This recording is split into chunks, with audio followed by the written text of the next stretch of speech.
Last session में हमने देखा कि माइक्रोसॉफ्ट एक्सेल में हम फॉर्मेटिंग कैसे करते हैं। इसी फॉर्मेटिंग की एक अगली शक्ल, उस फॉर्मेटिंग को एनालिसिस की बेस बनाना है कि हम फॉर्मेटिंग कर रहे हैं किसी कंडीशन को यूज़ करते हुए, और फिर उसी कंडीशन को यूज़ करते हुए हम पूरे का पूरा एनालिसिस उसके ऊपर रन करें।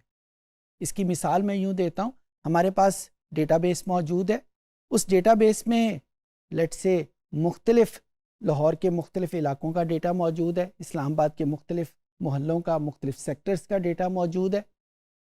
हम अपना एनालिसिस जब उनके हर सब सेक्शन के हवाले से अलहदा करना चाहें तो इसको हम कंडीशनल एनालिसिस का नाम देते हैं।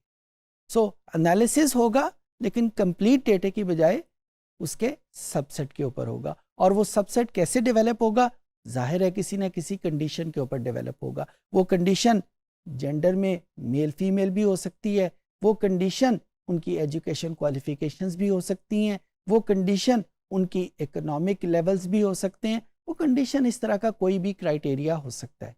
लेकिन जब कंडीशन को यूज़ करते हुए हम एनालिसिस करें, उस कंडीशन को शामिल करते हुए, उसको हम कंडीशनल एनालिसिस कहेंगे। और एक्सेल की ज़बान में इस पर्टिकुलर एनालिसिस को हम पिवट टेबल एनालिसिस कहते हैं।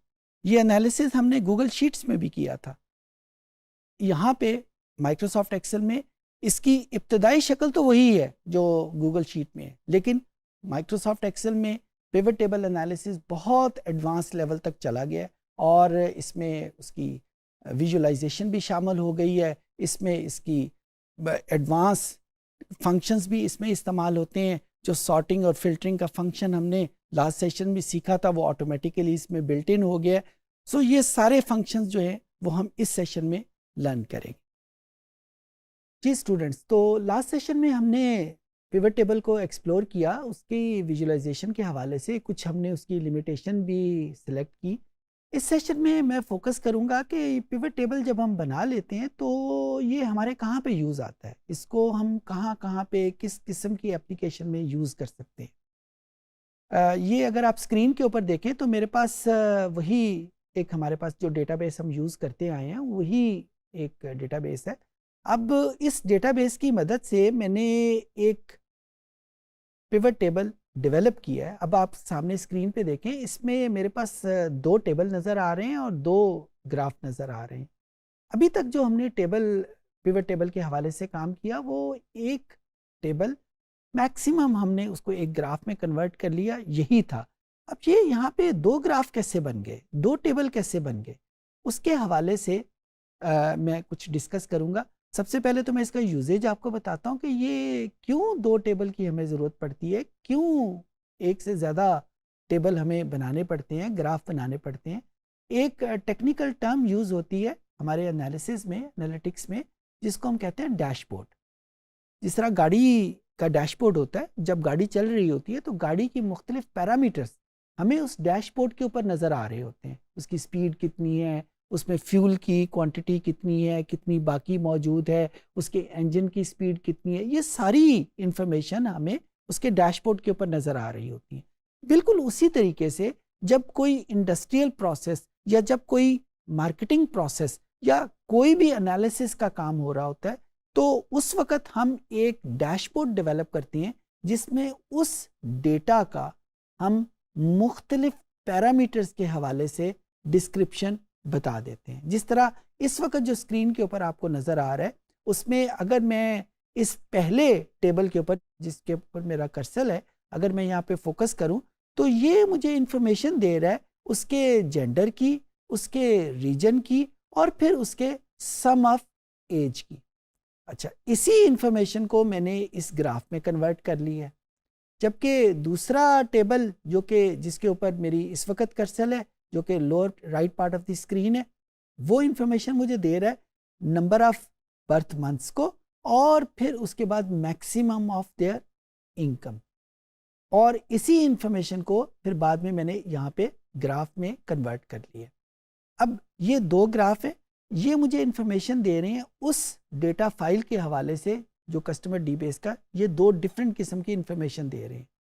अब अगर उस डेटा फाइल में चेंजेस होती हैं तो वो चेंजेस डायरेक्टली इन टेबल्स में और इन ग्राफ्स में रिफ्लेक्ट हो जाती हैं। कैसे रिफ्लेक्ट होंगी? यहाँ पे अगर आप प्रेस करें इसमें तो एक बटन एनालाइज में मौजूद है जिसको हम कहते हैं रिफ्रेश का। ये रिफ्रेश का बटन मौजूद है जो ही हम इसको प्रेस करेंगे तो अगर डेटा फाइल में कोई चेंज आई है उसकी वैल्यूज़ में या कंप्लीट डेटा फाइल ही चेंज हो गई है तो वो चेंजेस यहाँ पे हमारे सामने रिफ्लेक्ट हो जाएंगी। अच्छा, हमें इसका क्या फ़ायदा होगा? हमें इसका फ़ायदा ये होगा कि ये जो हमने डैशबोर्ड डेवलप किया था इस पर्टिकुलर कस्टमर डी बेस के लिए, इसी डैशबोर्ड को हम इस जैसी किसी दूसरी फाइल के ऊपर भी इस्तेमाल कर सकते हैं। एक स्टोर के लिए हमने ये डैशबोर्ड डेवलप किया तो इस डैशबोर्ड को, इस प्रोडक्ट को हम किसी दूसरे स्टोर के लिए उस किस्म की फाइल बना के भी यूज़ कर सकते हैं और ये सारी इंफॉर्मेशन हमारे सामने आ जाती है। अच्छा, ये इंफॉर्मेशन सिर्फ दो नहीं, यानी ये टेबल सिर्फ दो नहीं, दो से ज़्यादा भी बन सकते हैं। कैसे बन सकते हैं उसके बारे में मैं आपको इंफॉर्मेशन देता हूँ कि जब हम कस्टमर डीबेस का इसका पिवट टेबल डेवलप करते हैं, इंसर्ट और पिवट टेबल को क्लिक करते हैं तो यहाँ पे हमारे पास दो ऑप्शन आती हैं कि ये जो पिवट टेबल बनेगा क्या ये न्यू वर्कशीट पे बनेगा या किसी एग्जिस्टिंग वर्कशीट पे बनेगा। अभी तक जो हम ऑप्शन यूज़ करते आए हैं वो ये न्यू वर्कशीट की ऑप्शन है।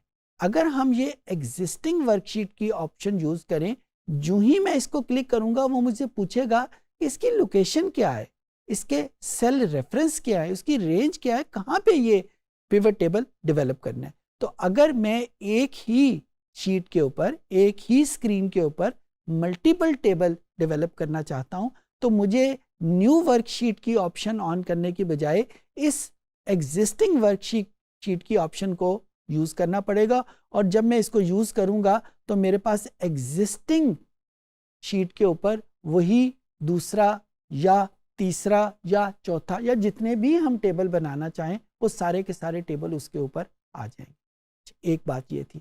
अच्छा, शायद आप लोगों ने फील किया, मैंने तो बहुत ज़्यादा फील किया कि ये टेबल एक ही किस्म के नज़र आ रहे हैं। बाज़ औक़ात हम मोनोटनी से डर जाते हैं कि सारे टेबल एक ही किस्म के हैं, तो एक्सेल हमें ऑप्शन देती है कि हम जब रिपोर्टिंग करें तो इस टेबल का स्टाइल थोड़ा सा चेंज कर लें। कैसे चेंज करेंगे? फॉर एग्ज़ाम्पल ये मेरे पास एक टेबल है, इसका स्टाइल अगर मैं चेंज करना चाहूँ तो ये डिज़ाइन का बटन प्रेस किया। अब इस डिज़ाइन के बटन को प्रेस करने के बाद ये कुछ ऑप्शन हमें एक्सेल प्रोवाइड करती है कि ये सब टोटल्स हर एक लेवल के, हर एक सब कैटेगरी के सब टोटल हमारे सामने आ रहे हैं। क्या ये हमें रिक्वायर्ड हैं? क्या ये हमें किसी ख़ास किस्म की इंफॉर्मेशन दे रहे हैं? अगर तो हमें रिक्वायर्ड हैं या इंफॉर्मेशन दे रहे हैं तो हम इसको रहने देंगे। इसको क्लिक करेंगे और यहाँ पे हमें वो ये ऑप्शन दे रहा है कि डू नॉट शो सब टाइटल। जो ही हमने इसको क्लिक किया तो आप देखें यहाँ पे उसने उस सब टोटल से वो सारे के सारे ख़त्म कर दिए। अगर हमें ये रिक्वायर्ड है तो हम इसको उसमें रहने देंगे। सिमिलरली ग्रैंड टोटल, क्या हमें ग्रैंड टोटल, ये वाला ग्रैंड टोटल, क्या ये हमें रिक्वायर्ड है? अगर रिक्वायर्ड है तो इसको रहने देंगे, अगर रिक्वायर्ड नहीं है तो फिर इसको इस तरीके से ऑफ कर देंगे। सिमिलरली ये रोज़ और कॉलम के सब टोटल हमें रिक्वायर्ड हैं, उसकी इंफॉर्मेशन भी दे रहा है। सिमिलरली ये रिपोर्टिंग लेआउट, ये बड़ा इम्पॉर्टेंट एक फीचर है। अगर मैं इसको फॉर एग्ज़ाम्पल कॉम्पैक्ट फॉर्म में इसको क्लिक करता हूँ तो आप देखें कि इस टेबल की शक्ल थोड़ी सी चेंज हो गई और ये उसके स्टैंडर्ड फॉर्म में आ गए, यानी compact form is the standard form of the pivot table. लेकिन अगर मैं इस स्टैंडर्ड फॉर्म की बजाय इसको आउटलाइन फॉर्म में रखता हूँ तो ये देखें इस टेबल की शेप जो है वो थोड़ी सी चेंज हो गई है। इसको फर्दर चेंज किया टेबुलर फॉर्म, जब इस टेबुलर फॉर्म में देखा तो अब ये देखें कि वो जो हमारे पास सिर्फ यहाँ ऊपर लिखा हुआ आ रहा था वो फर्दर इसने इसको ट्रांसलेट कर लिया नीचे। और भी एक ऑप्शन मौजूद है रिपीट ऑल आइटम्स। जब रिपीट ऑल आइटम्स किया तो उसने देखा ये 1101 ये सारा उसने लिखना शुरू कर दिया। पहले स्टैंडर्ड फॉर्मेट में ऐसा कोई फॉर्मेट मौजूद नहीं था, लेकिन जब मैंने इसको टेबल फॉर्मेट में कन्वर्ट किया तो इसकी ये शेप चेंज हुई और ये ऑल आइटम्स क्लिक किया तो यहाँ पे इसने इसको लिखना शुरू कर दिया। इस सबको बताने का फ़ायदा ये है कि इस टेबल की शक्ल को आप अपनी रिक्वायरमेंट के मुताबिक जैसे भी चेंज करना चाहें आप कर सकते हैं, और एक शीट के ऊपर एक से ज़्यादा टेबल, एक से ज़्यादा ग्राफ भी शो कर सकते हैं। बाज़ इंफॉर्मेशन टेबल के ऊपर ज़्यादा बेहतर तरीके से पोर्ट्रेट होती हैं, बाज़ इंफॉर्मेशन के लिए ग्राफ ज़्यादा बेहतर एक टेम्पलेट प्रोवाइड करता है। So depending on your own choice कि कितने टेबल और टेबल के बाद कितने ग्राफ या चार्ट्स आपको चाहिए, किन इंफॉर्मेशन के लिए आपको टेबल की ज़रूरत है, किन इंफॉर्मेशन के लिए आपको एक ग्राफ या चार्ट चाहिए, किस किस्म का ग्राफ हमें किस किस्म के वेरिएबल के लिए चाहिए, ये सारा कुछ आपके ऊपर डिपेंड करता है। और जब आप एक पिवट टेबल की मदद से एक फाइनल प्रोडक्ट डेवलप करते हैं, एक कमर्शियल प्रोडक्ट, एक सेलेबल प्रोडक्ट डेवलप करते हैं, तो वो इस किस्म की प्रोडक्ट होती है जो इस वक्त आपको स्क्रीन के ऊपर जिसके एक टेम्पलेट नज़र आ रहा है कि जिसमें एक से ज़्यादा टेबल नज़र आ रहे होते हैं, एक से ज़्यादा ग्राफ नज़र आ रहे होते हैं।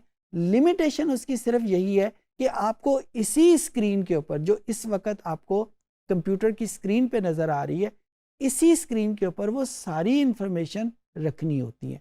किसी टेबल को हम बड़ा कर देते हैं, किसी ग्राफ को हम छोटा कर देते हैं, ताकि एक सिंगल स्क्रीन के ऊपर ज़्यादा से ज़्यादा इंफॉर्मेशन हमें प्रोवाइड कर सकें या एक बेहतर डैशबोर्ड हम डेवलप कर सकें। ज़ाहिर है बेहतर डैशबोर्ड वही होगा जो हमें एक सिंगल ग्लांस में ज़्यादा से ज़्यादा इंफॉर्मेशन प्रोवाइड कर सके। जिस तरह हम जब गाड़ी को ड्राइव कर रहे होते हैं तो हमारी आंखों के सामने बहुत मुख्तलिफ किस्म की इंफॉर्मेशन उस गाड़ी के बारे में आ रही होती हैं। जितनी ज़्यादा इंफॉर्मेशन होगी हमें उस गाड़ी को ड्राइव करने में उतनी ज़्यादा इंजॉयमेंट फील होगी, क्योंकि हमें ज़्यादा इंफॉर्मेशन मिल रही है उस गाड़ी के बारे में। बिल्कुल उसी तरीके से जब डेटा के बारे में ज़्यादा से ज़्यादा इंफॉर्मेशन हमारे सामने आएगी तो हमें ज़्यादा बेहतर तरीके से उस डेटा के बारे में इंफॉर्मेशन मिलेगी, उस डेटा के बारे में एनालिसिस हम बेहतर तौर पे कर सकेंगे और उस डेटा के बारे में हम डिसीजन आसानी से ले सकेंगे, जो कि डेटा एनालिटिक्स का बुनियादी कंपोनेंट है कि डिसीजन लेने में ये हमारी हेल्प करता है। जिस तरह गाड़ी में कुछ इंफॉर्मेशन बड़े बड़े डायल्स की सूरत में होती है, कुछ इंफॉर्मेशन सिर्फ एक छोटे से नंबर की सूरत में लिखी होती है, बिल्कुल उसी तरीके से इस डैशबोर्ड में आप अपनी चॉइस के मुताबिक कुछ इंफॉर्मेशन बड़े बड़े ग्राफ्स या बड़े बड़े टेबल्स में दे सकते हैं और कुछ इंफॉर्मेशन सिंपल एक छोटे से नंबर, एक छोटी सी वैल्यू की सूरत में भी दे सकते हैं। बट किस इंफॉर्मेशन को किस फॉर्मेट में रखना है ये डिपेंड करता है आपकी चॉइस और आपकी रिक्वायरमेंट के ऊपर। उम्मीद है ये चीज़ें आपको समझ आ गई होंगी। इस सेशन में हमने देखा कि पिवट टेबल को हम मुख्तलिफ हवालों से कंडीशनल एनालिसिस के लिए कैसे यूज़ करेंगे। हमने ये भी देखा कि पिवट टेबल की बेस के ऊपर हम विजुअलाइजेशन कैसे डेवलप करते हैं। हमने ये भी देखा कि पिवट फंक्शन के साथ साथ हम एक्सेल के जो दूसरे फंक्शंस हैं उनको कैसे मिलाते हैं। इनको मिलाने का तरीका स्ट्रेट फॉरवर्ड नहीं है लेकिन मौजूद है। तो ये सारी चीज़ें हमने आज के सेशन में सीखी। उम्मीद है कि आपको चीज़ें समझ आ गई होंगी।